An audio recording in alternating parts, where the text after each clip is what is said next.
Bienvenidos a Filosofía en tiempos de no filosofía, un espacio de reflexión profunda sobre el pensamiento filosófico. En la actualidad, un programa dirigido por Filosofía Tierra.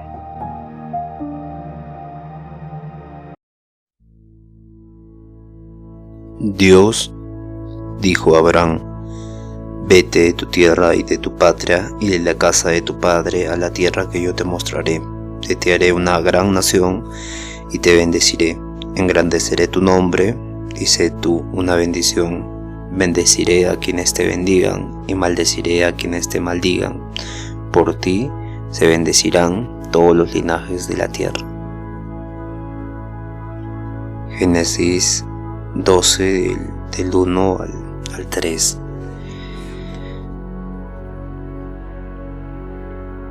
Muy interesante.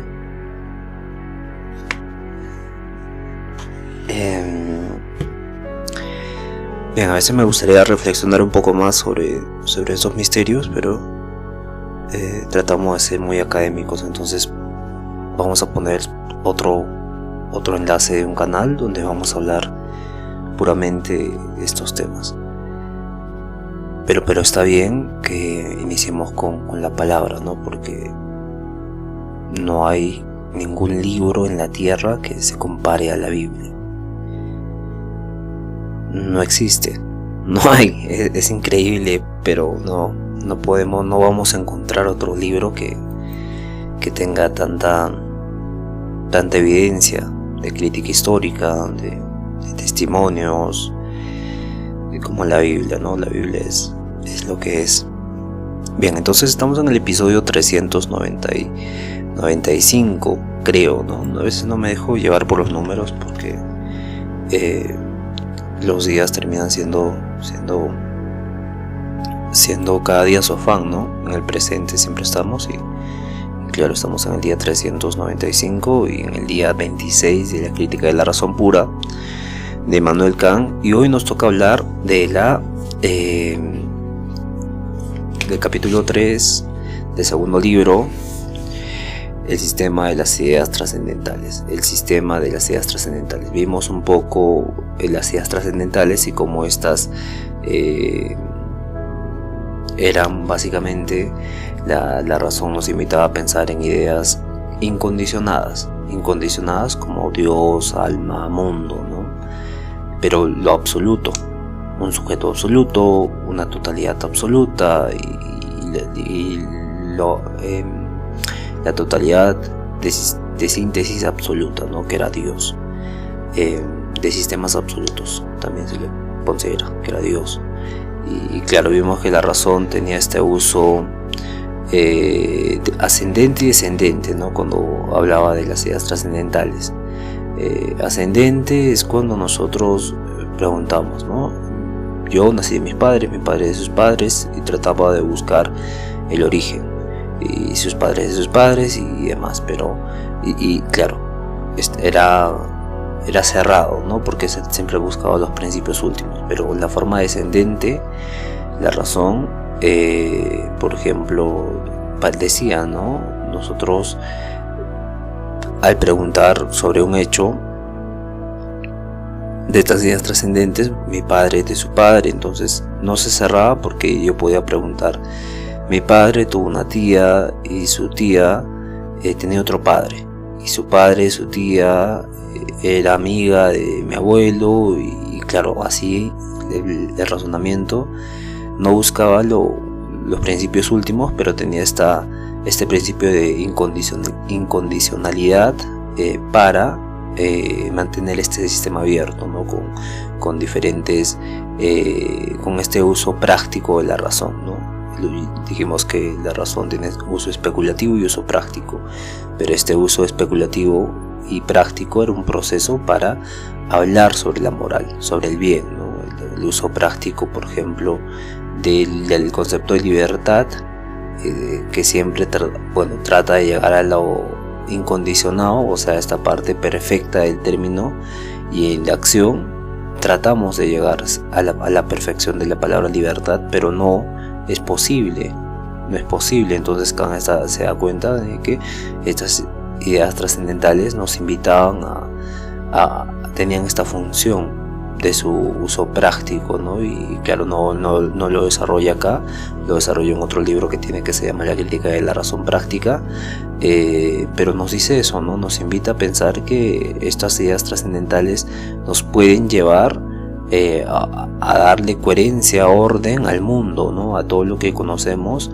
Y claro, también pasa eso con la ética, ¿no? En la ética se ve esto claramente, ¿no? Donde los conceptos que usamos terminan siendo algo que permite la coherencia y algo que permite entender mejor el mundo, como el concepto de libertad, como les acabo de mencionar, ¿no? Siempre buscamos una libertad perfecta, pero nunca llegamos hasta tenerla, no existe.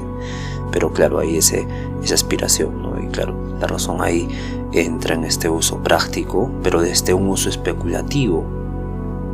Bien, en ese sentido vamos a entrar de una vez al texto y vamos a analizarlo poco a poco, ¿no?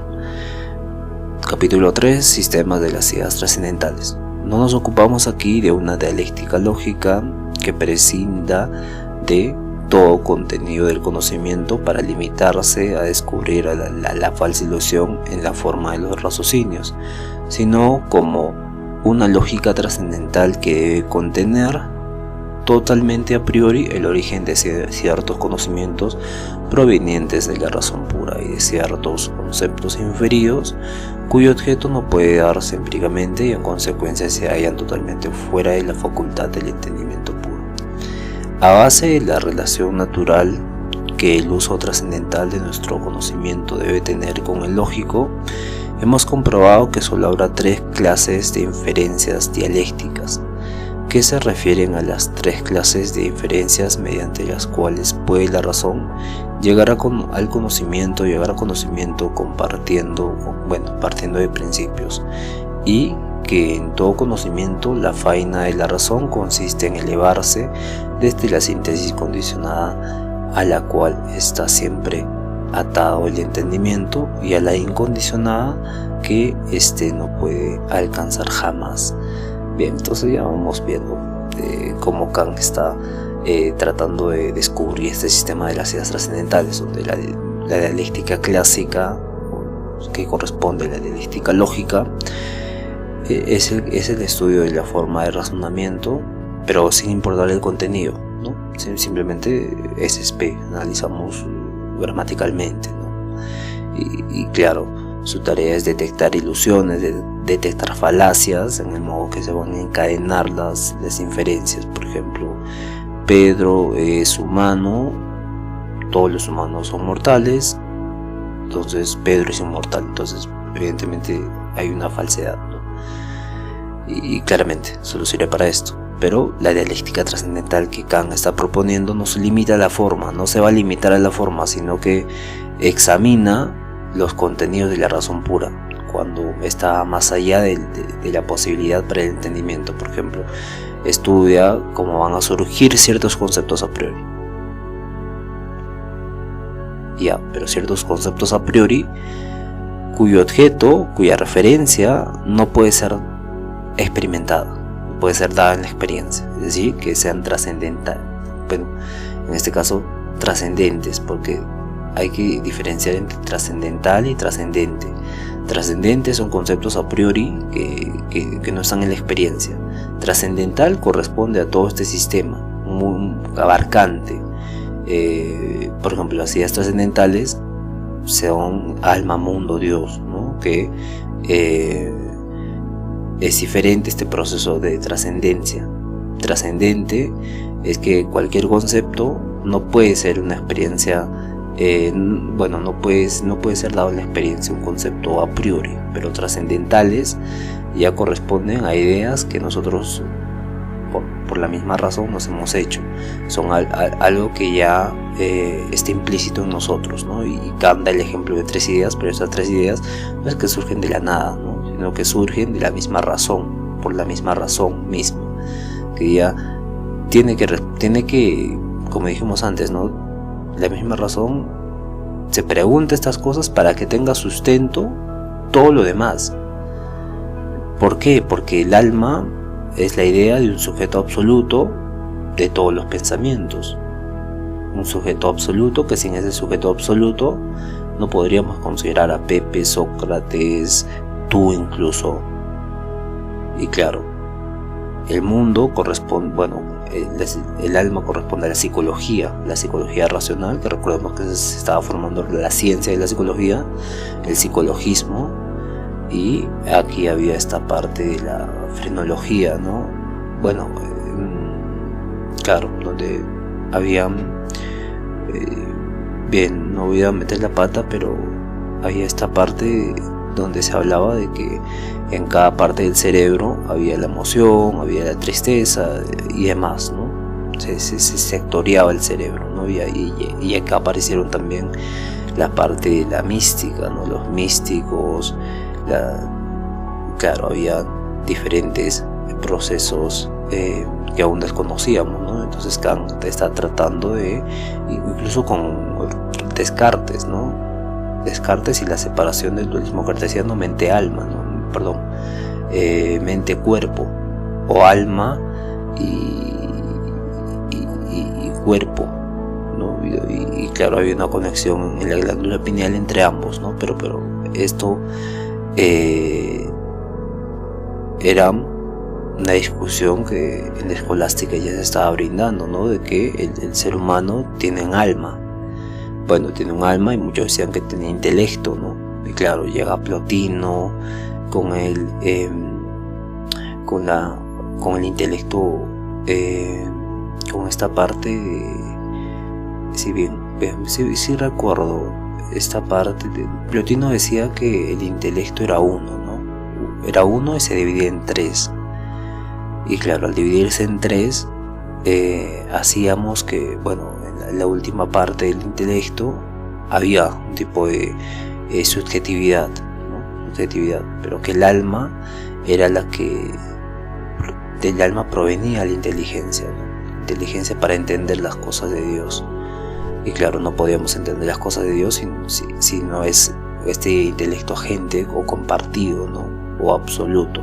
Bien, entonces toda esta discusión se convierte en el tema que la razón misma se pone en la mesa, ¿no?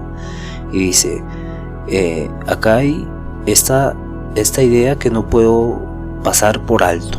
Y claro, surge la idea de alma, mundo, Dios. En el mundo, la idea de la totalidad incondicionada de las condiciones de la experiencia. Ya hablamos que algo incondicionado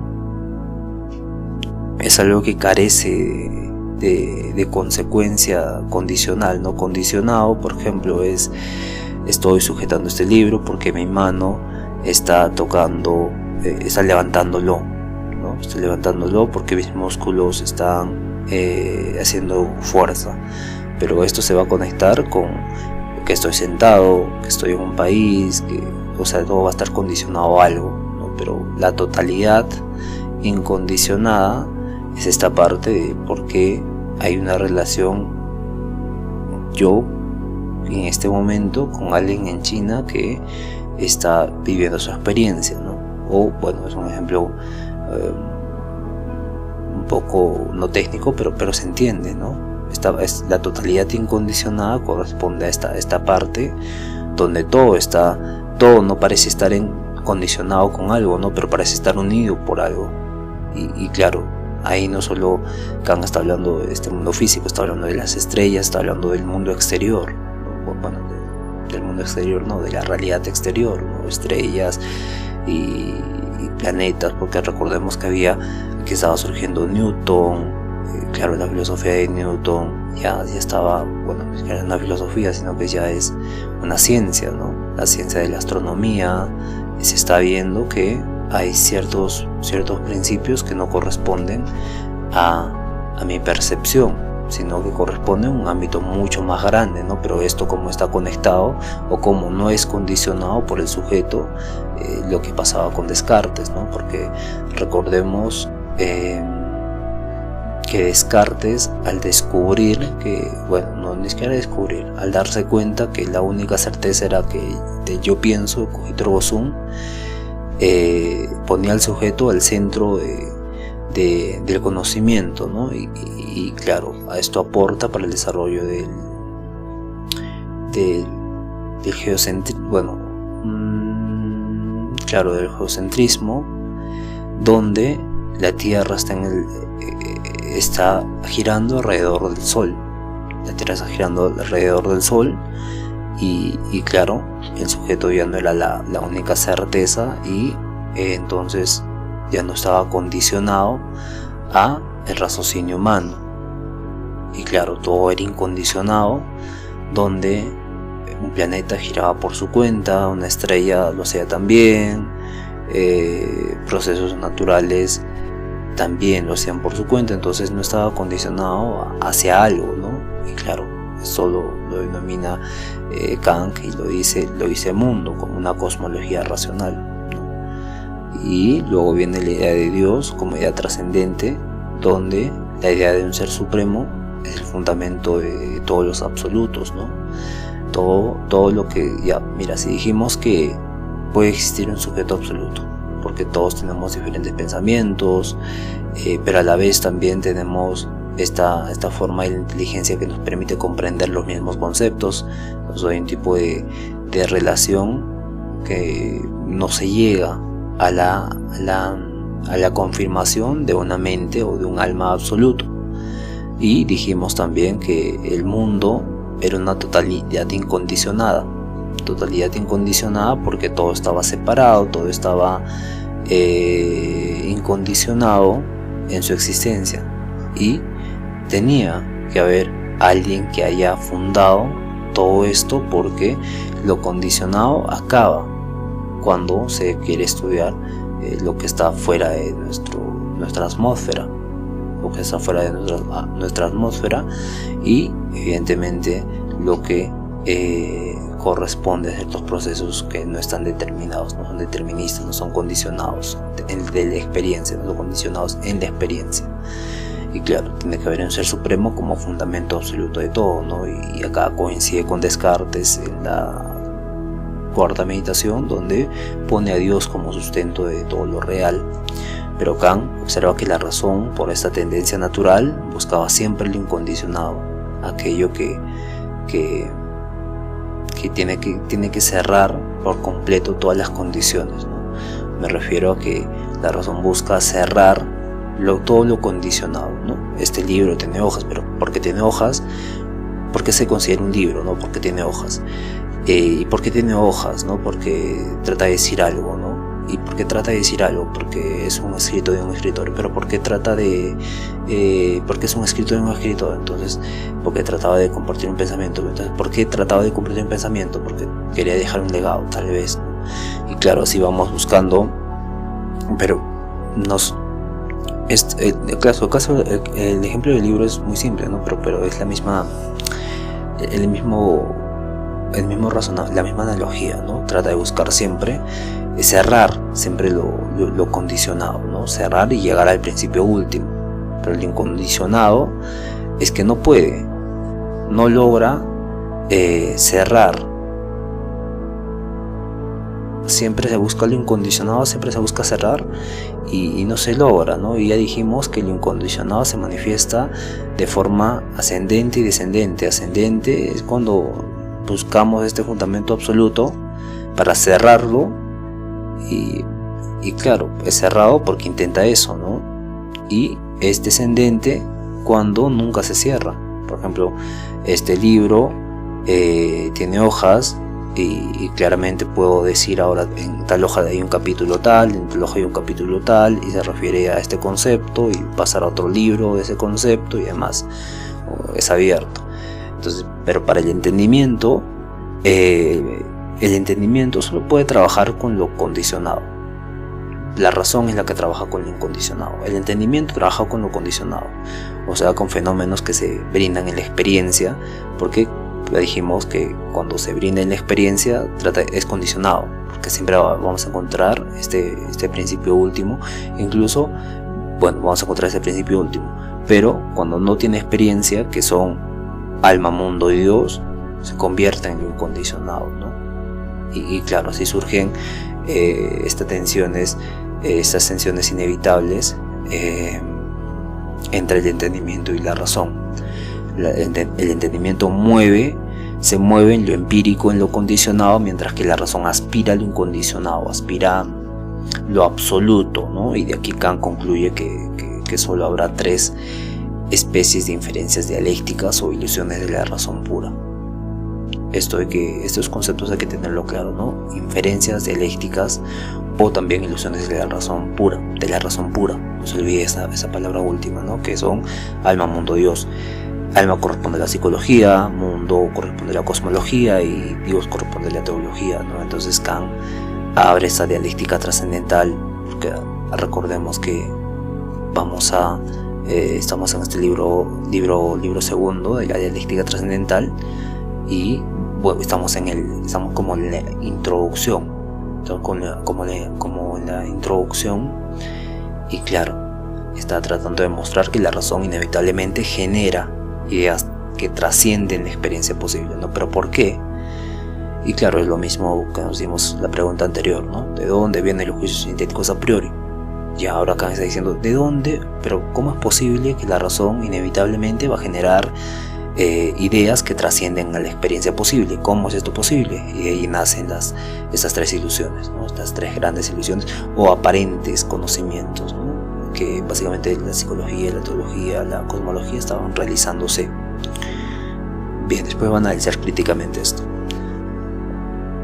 Ahora bien, lo universal de toda relación que puedan tener nuestras representaciones es 1. La relación con el sujeto. 2. La relación con objetos, ya sea como fenómenos, ya sea como objetos del pensamiento, combinando una subdivisión con la anterior, toda la relación de representaciones de la cual podamos hacernos un concepto o idea es triple. 1. Relación con sujeto. 2. Con lo múltiple del objeto en el fenómeno. Y 3. Con todas las cosas.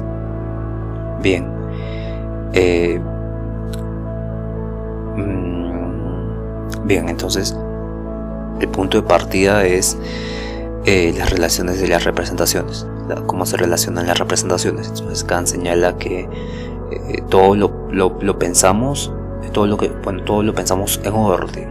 Entonces, primero hay una relación con el sujeto que piensa, luego hay una relación con el objeto pensado, y luego hay una relación con todas las cosas en general.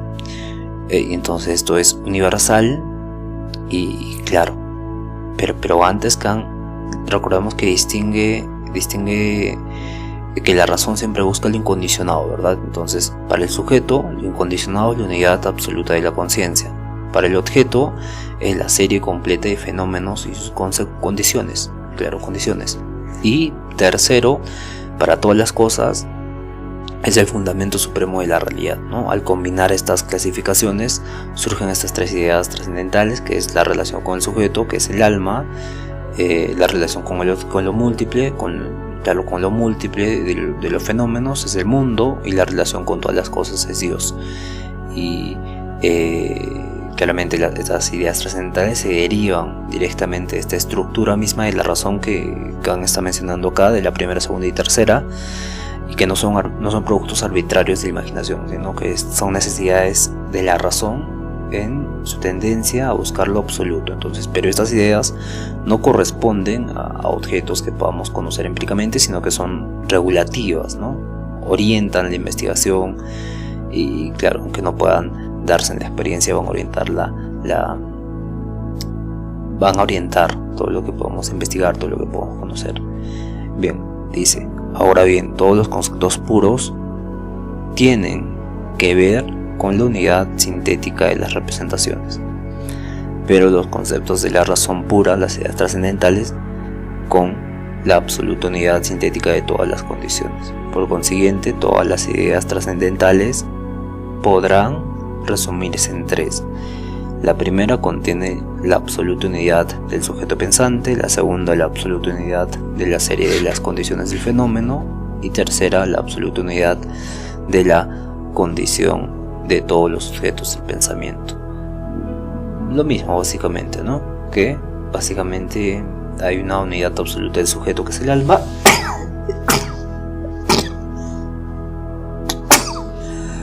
Mil disculpas. La segunda, que es la unidad absoluta de la serie de condiciones del fenómeno, que es el mundo. Y la tercera, que es la unidad absoluta de las condiciones de todos los objetos. Luego sigue diciendo: el sujeto pensante es el sujeto de la psicología, el conjunto de todos los fenómenos del mundo es la cosmología, y la cosa que contiene la condición suprema de la posibilidad de todo lo que puede pensarse es el objeto de la teología, ¿no? Recordemos que cuando dice objeto de estudio, por lo tanto, sigo leyendo, la razón pura proporciona la idea para una psicología trascendental, para una cosmología trascendental y por último también para una teología trascendental. Aún el mero bosquejo de una, lo mismo que de las otras de estas ciencias, no provienen del entendimiento, aunque estuviera combinado con el supremo uso lógico de la razón, esto es, con todos los raciocinios imaginables para progresar desde uno de sus objetos a todos los demás para los miembros más lejanos de la síntesis empírica. Antes bien es simplemente producto puro y genuino o problema de la razón pura. En el capítulo siguiente se expondrán completamente qué clase de modos de los conceptos puros de la razón se hayan comprendidos bajo estos tres títulos de todas las ideas trascendentales. Siguen el hilo de las categorías. En efecto, la razón no se refiere nunca directamente a objetos, sino a conceptos del entendimiento relativos a ellos. Asimismo, solo en el desarrollo completo podrá ponerse en claro cómo la razón debe llevar necesariamente el concepto de la unidad absoluta del sujeto pensante mediante el solo uso sintético de la misma función que usa para el raciocinio categórico. Claro, lo que está diciendo Kant es que nosotros al concebir el sujeto pensante usamos las categorías.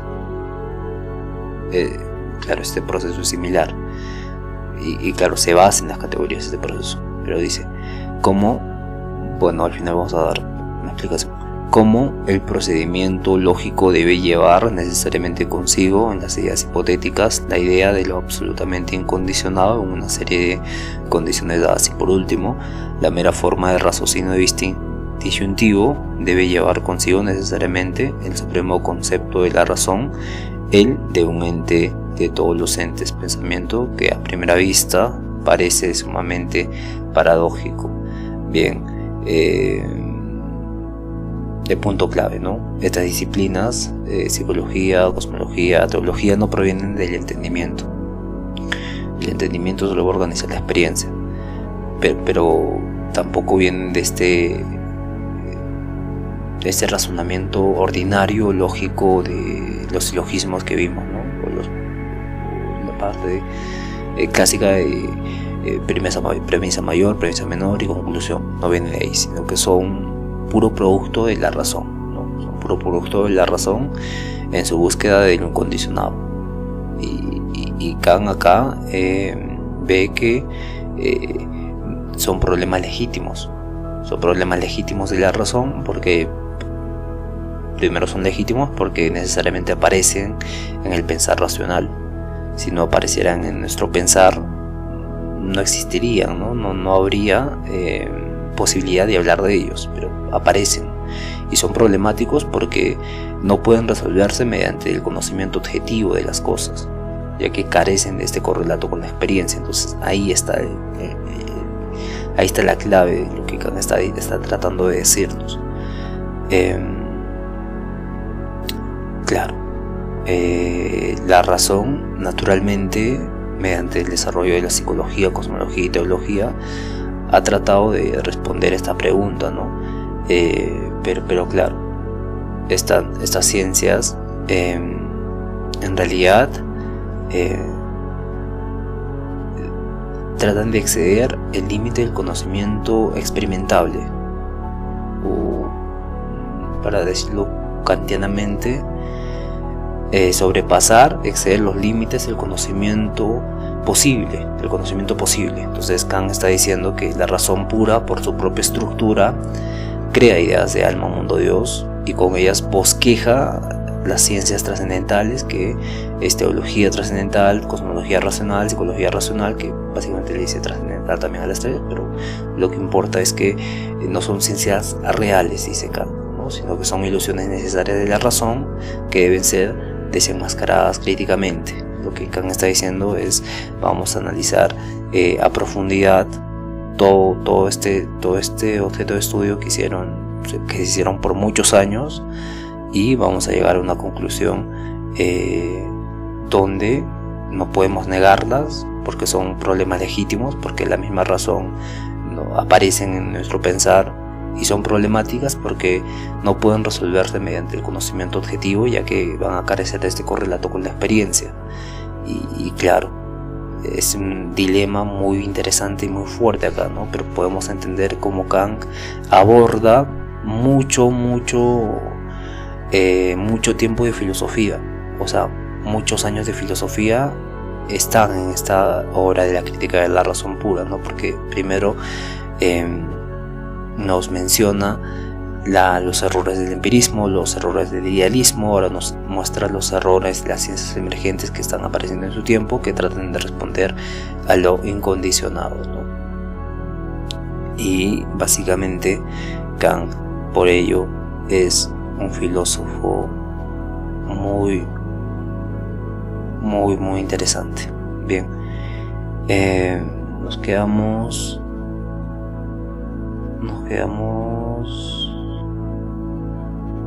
aquí. En el capítulo siguiente se expondrán completamente qué clase de modos de los conceptos puros de la razón se hayan comprendido bajo estos 3 títulos de todas las ideas trascendentales. Si en el hilo de las categorías, en efecto, la razón no puede referirse nunca directamente a las categorías, a los objetos, sino a los conceptos de entendimiento relativos a ellos. Asimismo, solo en el desarrollo completo podrá ponerse en claro cómo la razón debe llegar necesariamente al concepto de la unidad absoluta del sujeto pensante mediante el uso sintético de la misma función que usa para el raciocinio categórico, como el procedimiento lógico debe llevar necesariamente consigo las ideas hipotéticas, la idea de lo absolutamente incondicionado en una serie de condiciones dadas. Y por último, la mera forma del raciocinio disyuntivo debe llevar consigo necesariamente el supremo concepto de la razón, el de un ente de todos los entes, pensamiento que a primera vista parece sumamente paradójico.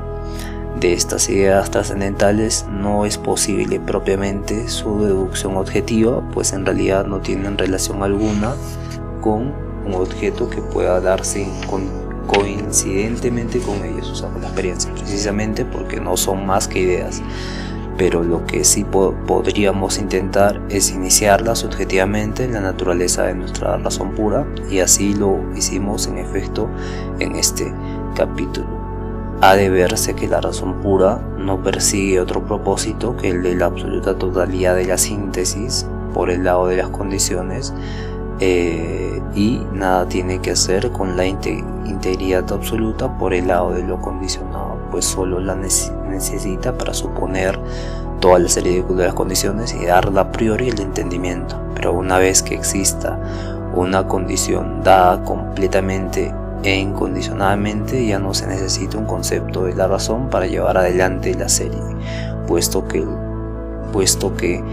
el entendimiento da por sí mismo todos los pasos en sentido descendente, desde la condición hasta lo condicionado. De esta suerte, las ideas trascendentales no sirven para ascender en la serie de las condiciones hasta lo incondicionado, hasta los principios. Más respecto del descender hacia lo condicionado, si bien hay un amplio uso que nuestra razón hace de las leyes del entendimiento, no es un uso trascendental. Y si no hacemos una idea de la absoluta totalidad de tal síntesis, por ejemplo, de la serie completa de todas las futuras alteraciones del mundo, es esto un ente de razón, pensando solo arbitrariamente y no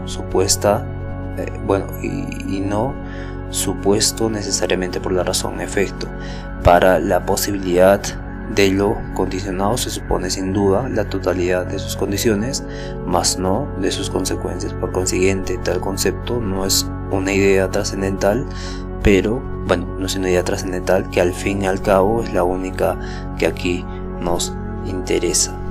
Bien, perfecto. Entonces hay que analizar esto muy a profundidad, porque podemos caer en este tipo de confusión entre las ideas trascendentes que corresponden al ascender y descender que vimos en el anterior capítulo. Lo que está diciendo Kant es que cuando trata de ascender, trata siempre de buscar este principio incondicionado, que es este principio absoluto, ¿no? Aquí la razón tiene este papel, tiene un papel trascendental, ¿no? Que busca el fundamento último para que cierre todas las condiciones. Entonces no basta con causas empíricas, o sea, causas de la experiencia, sino que va a exigir principios absolutos. Y claramente al exigir principios absolutos ya está hablando de estas ideas trascendentales, ¿no? Y le está dando apertura a que sí se puede hablar de estas ciencias, ¿no? Y que no sean solo pseudociencias o ciencias que están buscando lo incondicionado sin una base. Pero lo que dice acá es que también hay un tipo de serie descendente hacia lo condicionado como consecuencia. Y claro, aquí podemos podemos diferenciar y distinguir entre las ideas incondicionadas que se buscan descendentemente, que nunca se cierran, como vimos por ejemplo el caso del libro, ¿no? Que no va a buscar el fundamento último del libro, sino va a buscar entenderlo más, relacionarlo con otros libros, con los términos y demás. Pero aquí solo en esta parte descendente solo bastaría el entendimiento. El entendimiento, porque si ya tenemos una condición incondicionada, y claro, y el entendimiento puede deducir todos los casos condicionados, ya no necesita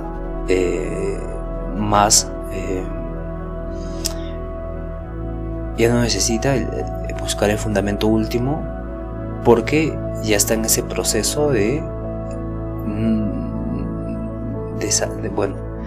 engañarse a sí mismo, que ya sabe lo incondicionado. O sea, nos da un principio general, por ejemplo, un principio general que sería causalidad, y el entendimiento infiere todas sus aplicaciones de causalidad, ¿no? Causalidad, efecto, causalidad, accidente, causalidad, causalidad, todo efecto tiene una causa. Entonces al conocer ya eso, podemos no vamos a buscar la causa de causalidad, ¿no? Sino simplemente vamos a jugar con esta causalidad. Se cayó este papel por esto, entonces después vas a agarrar el teclado y vas a hacer lo mismo, ¿no? O una hoja y lo mismo. O sea que no necesita ya lo incondicionado, porque ya tiene la condición de lo incondicionado, que la condición de lo incondicionado es lo que permite que no busquemos el fundamento último de la razón, el fundamento último de las ideas trascendentales. Pero claro, en la forma ascendente, en el principio absoluto, no ocurre esto, ¿no? Porque busca siempre este fundamento último que va a cerrar la serie de condiciones. Y claro, aquí hace la diferencia entre ex rationis y versus la idea trascendental. Cuando imaginamos la totalidad de las consecuencias, por ejemplo, todas las alternativas futuras del mundo, eso es un ente de razón, o denomina Kant en ens rationis, que es una construcción arbitraria de la mente. No es una idea trascendental auténtica, porque estas se refieren únicamente a la totalidad de las condiciones, no a la totalidad de los efectos. Y claro, aquí hay algo muy interesante, porque las ideas trascendentales son solo aquellas que sirven para elevarse hacia lo incondicionado, ¿no? a los principios, pero no toda totalidad pensada es una idea trascendental, más bien es un ente de razón, ¿no? Entonces hay que hacer esta diferencia. La totalidad de las condiciones, que es básicamente la idea trascendental, que es legítima porque no puede relacionarse con un objeto empírico, y la totalidad de las consecuencias, que es pura ficción mental, ¿no? Es arbitraria. Entonces la razón pura busca siempre esta parte incondicionada por el lado de las condiciones, pero nunca por el lado de lo condicionado, porque lo condicionado corresponde a la parte que ya se está brindada, ¿no? Como consecuencia. Entonces aquí es muy interesante porque su movimiento es siempre ascendente, ¿no? De esas ideas trascendentales de la razón, siempre es ascendente porque busca principios absolutos, ¿no? Y estos principios absolutos no corresponden a un ente de razón, a un ente de razón, porque el ente de razón ya tiene esta construcción de las consecuencias, la totalidad de las consecuencias, ¿no? Y podemos decir entonces que no hay que confundirlas con las descendentes, que corresponden hacia la consecuencia. Bien, o también se le dice condicionado. Bien, vamos a pasar a la última parte. Por último, se advierte también que entre las mismas ideas trascendentales resplandece cierta conexión y unidad, y que la razón pura, por medio de ellas, reduce a sistema todos sus conocimientos, a pasar del conocimiento de sí mismos, del alma, al conocimiento del mundo, y por medio de al del ser primero. Es un progreso tan natural que parece semejante al progreso lógico de la razón cuando pasa de las premisas a la conclusión. Ojo, muy interesante acá. Aquí realmente, esa es la pregunta, ¿no? Aquí realmente oculto en el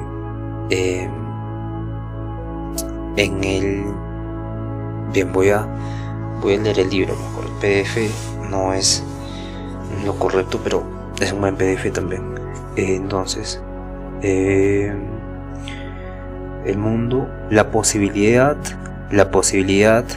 de que también en este caso exista realmente en el fondo una oculta afinidad de la misma índole que la que hay entre el procedimiento lógico y el trascendental, es igualmente una de tantas cuestiones cuya respuesta solo debe esperarse en una fase posterior de esta investigación. Por el momento hemos alcanzado ya nuestro objetivo, pues hemos podido sacar los conceptos trascendentales de la razón de la antigua situación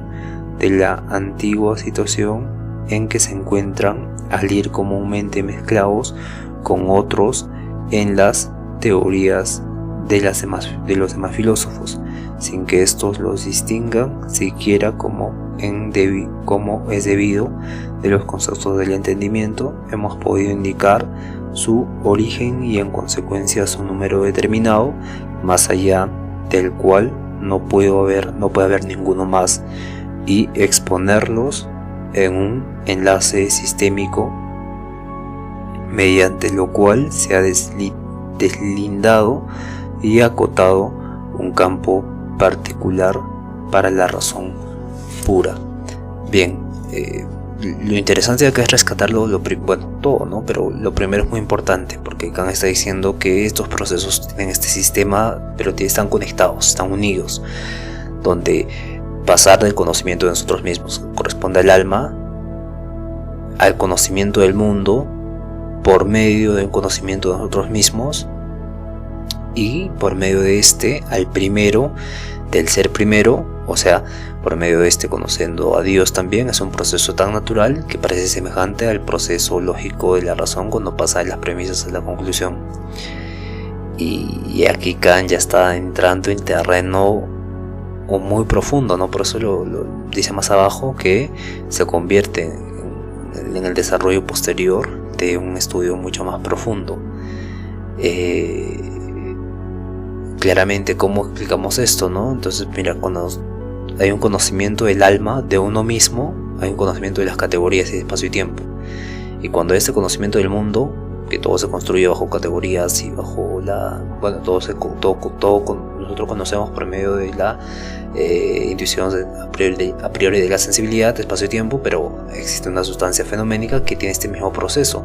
Bueno, no tan similar al de nosotros, pero tiene este mismo proceso de ordenamiento, de tener sus propias categorías.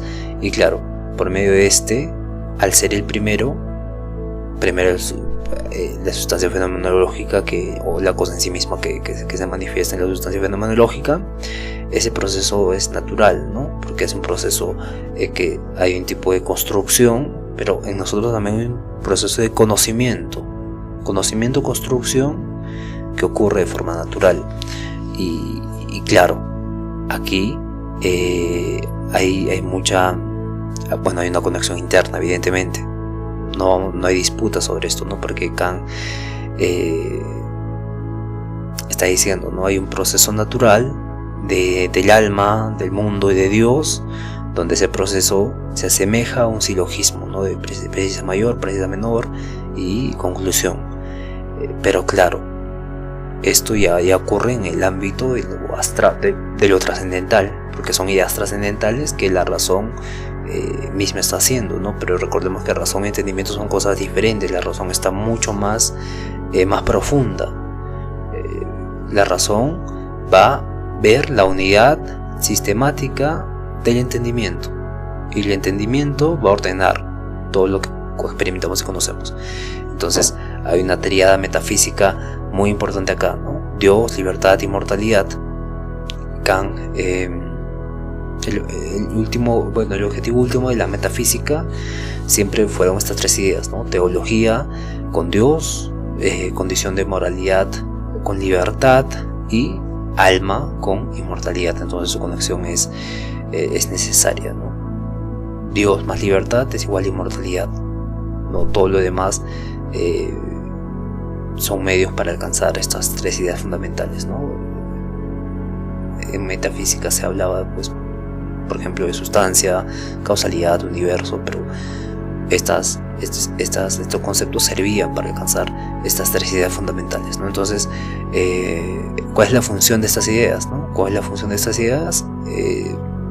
Estas ideas nos sirven para la ciencia natural. Claramente las ciencias naturales, o de la naturaleza, o la filosofía de la naturaleza, como se dice en su tiempo, dependían solo del entendimiento y las categorías. Entonces, estas ideas trascendentales nos sirven para plantear cuestiones de religión, de teología, de moralidad, trascender, ¿no? la naturaleza, ¿no? Para trascender la naturaleza. Entonces, la razón pura especulativa las genera necesariamente, aunque no pueda darles una realidad objetiva, ¿no? Entonces Kant logra en este capítulo separar claramente los conceptos de la razón, los conceptos de la razón, los conceptos del entendimiento, y explicar el origen de ambos, ¿no? Que sería en este caso la derivación subjetiva de las tendencias de la razón hacia lo incondicionado y el entendimiento hacia lo condicionado, ¿no? O las consecuencias también, y determinar un número exacto de ideas trascendentales, que en este caso encontró 3, y hay 3, y los representa como este sistema completo y cerrado, ¿no? Porque no se puede indagar o tener más fundamento que estos, ¿no? Claro, la razón especulativa ahí se vuelve abierta, ¿no? En forma descendente, ¿no? Donde de esto incondicionado buscamos lo condicionado, ¿no? Buscamos derivaciones, ¿no? Por ejemplo, el alma siente, podemos decir muchas cosas, ¿no?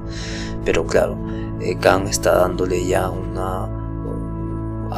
por ejemplo, al sujeto, a la parte del alma le está dando la libertad, ¿no? Le está dando la inmortalidad, ¿no? El concepto de inmortalidad. Y claro, es lo incondicionado que va a armar lo condicionado, ¿no? O sea, estas 3 ideas van a representar este sistema cerrado, que a partir de este sistema cerrado vamos a poder nosotros inferir, ¿no? Entonces, si Dios existe, ha hecho tales cosas, y vamos a inferir bueno, malo, cosas que no hizo, cosas, etcétera. Lo mismo con libertad, ¿no? Lo mismo con el alma, que recordemos que el alma era la parte inmortal del hombre, en ese, bueno, vamos a considerar la parte inmortal del hombre, ¿no? Y claramente desde esto incondicionado vamos a poder hablar incluso de lo condicionado, ¿no? Que el alma siente, que el alma tiene sensaciones, se manifiesta y muchas cosas, ¿no? Entonces esto nos sirve para delimitar el campo propio de la razón pura. Está diciendo acá, estos son el límite de la razón pura. Estas tres ideas claramente son ideas trascendentales y claro, son los límites, son lo incondicionado y como son lo incondicionado, vamos ahora a bajar a lo condicionado, ¿no? Todo lo de abajo es lo condicionado, lo que corresponde a la naturaleza, lo que corresponde a la ciencia de la naturaleza. Pero estas ideas trascendentales corresponden a la trascendencia sobre la naturaleza. Entonces Cancún va a concluir, ¿no? Que alma, mundo, Dios van a formar este órgano de la razón pura, este sistema orgánico, sistema, ¿no? de la razón pura, que es inseparable de los fines que tiene la metafísica, ¿no? La metafísica siempre hablaba el problema de la metafísica era Dios, libertad y inmortalidad, pero la metafísica tradicional, ¿no? Muchas veces las confundía con este tipo de conocimiento objetivo, ¿no? Conocimiento objetivo, pero acá les pone un sitio específico, les pone un límite, que son básicamente que estas ideas son ilusiones necesarias, inevitables para la razón pura y también sistemáticas, ¿no? Porque vimos cómo se relacionan. Claro, entonces hay un tipo de principio al inicio que dijimos, por ejemplo, en esta relación donde, mira, leo otra vez, pasar del conocimiento de sí mismos, o sea, del alma, al conocimiento del mundo por medio de al de un ser primero, es un proceso tan natural que parece semejante al proceso lógico de la razón cuando pasa de las premisas a la conclusión. Entonces hay algo completamente trascendente, uno, en el conocimiento de nosotros mismos, dos, en cómo este conocimiento de nosotros mismos sirve para el conocimiento del mundo. Por medio del conocimiento del mundo y de nosotros mismos corresponde al conocimiento de una certeza que sería Dios, que es la última, ¿no? Pero claro, no corresponde a que la primera también es la última, es el fundamento último de que existe alguien que considero que soy yo mismo, y luego existe algo fuera que se considera que es la cosa misma, la cosa en sí, y luego hay un fundamento último que corresponde al fundamento de todo lo creado, ¿no? Que sería Dios, de todo lo que existe. Entonces, por eso es importante estudiar a Kant, porque va a delimitar, va a solucionar, va a responder todos los problemas de la metafísica, en este caso durante toda la escolástica, toda la Edad Media, lo mismo, no es lo mismo, ¿no? Pero se entiende un poco que en la filosofía barroca, por ejemplo, ya se hablaba de esta separación del alma como algo inmortal, ¿no? Como algo que existía fuera del cerebro, ¿no? El funcionalismo ya del cerebro ya se desarrolla en el siglo XVIII, XIX, y claro, ahí ya se hace un estudio más profundo de esto. Pero recordemos que estas ideas servían para fundamentar incluso la moralidad, ¿no? Con el concepto de libertad, sobre todo. Y claro, ahí había toda una tradición que correspondía a todo el desarrollo del pensamiento occidental, a todo el desarrollo histórico de cómo se estaban construyendo las sociedades, ¿no? Y qué base sostenían para construir todas las sociedades. Bien, entonces en este capítulo quedamos con eso, ¿no? Que la razón pura, para hablar propiamente, la razón pura tiene este sistema orgánico de alma, mundo, Dios, y claro, son inseparables a los fines de la metafísica tradicional, ¿no? Y claro, la metafísica tradicional confundía estos conceptos de Dios, libertad y mortalidad como un conocimiento objetivo, ¿no? Pero Kant está diciendo que estas son ilusiones necesarias, y que son inevitables para la razón pura, y que son sistemáticas también para la razón pura, ¿no? Y que nos sirven para hablar de lo incondicionado, pero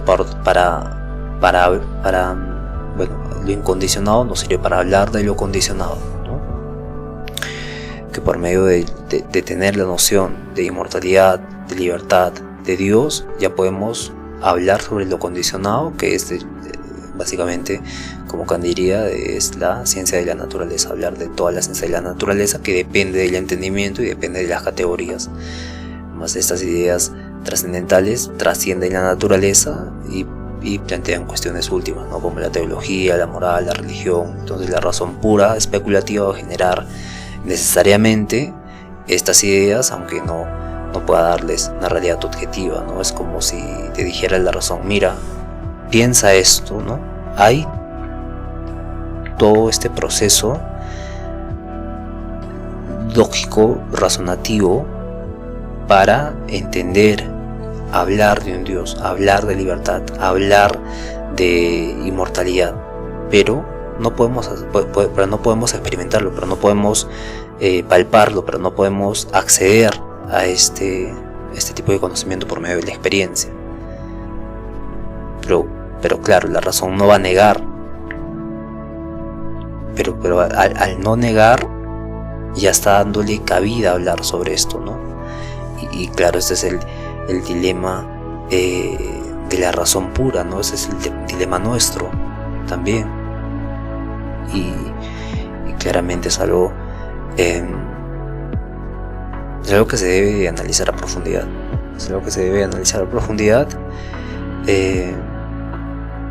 y Kant lo está haciendo, evidentemente. Kant es el primero que lo hizo, ¿no? Por eso Kant es importante en todo este desarrollo,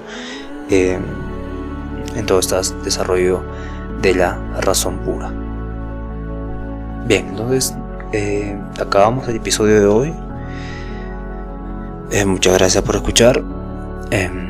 Conózcanse a sí mismos, preguntándose por qué pienso esto, por qué siento esto, por qué actúo de esta forma, y lleguen en este caso a esta idea trascendente de por qué.